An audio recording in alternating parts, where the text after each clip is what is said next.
A drone can give you some amazing footage, but if you don't know what you're doing, then you might end up making mistakes that can ruin your footage or your drone. Today we're talking about the 5 biggest mistakes I see drone pilots do, and the last one is one you should definitely avoid. My name is Petter Hetland, and today I'm gonna help you become a better drone pilot. Let's get to it.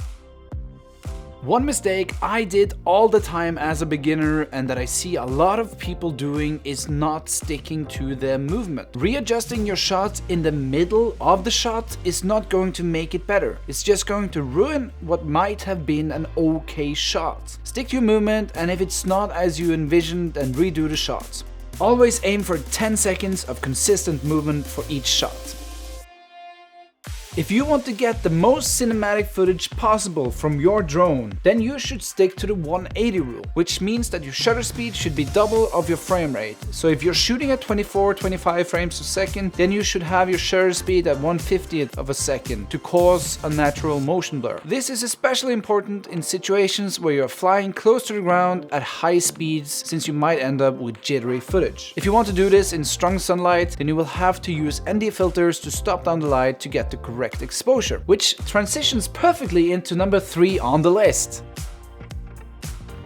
Most drones today show you an exposure value, and many drones have a histogram you can activate. If you're not utilizing these tools, then you might be overexposing or underexposing your photos or video, which is really bad for the quality. Please don't trust your eyes or the screen alone. The simplest tool to use is the exposure value, which at 0 will give you a great photo. For video, I like the histogram better, as a pyramid shape on the histogram will tell me I'm capturing data on the whole image.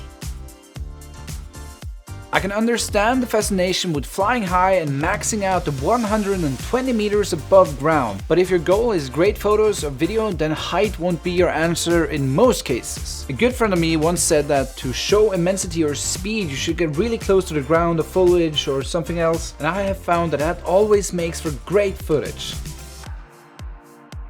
Our drones today can capture some amazing footage, but even the best cameras won't give me great wiggle room if I shoot my photos in JPEG only. Always shoot RAW. Same goes for video. If your drone can shoot D-Log or D-Cinelog or any other flat profile, then use it. It might be a little more work in post-production, but the quality will be on another level. I could probably sit here and make videos about each of these separate points and talk for hours, but that will be for another time. If you want to learn more about drones or cameras, then make sure you sub to the channel, and please like this video. Thank you. Once you learn how to shoot D-Log or D-Cinelog with your drone, then check out this video where you can find out how to achieve a cinematic look with your footage. I'll see you guys in the next one.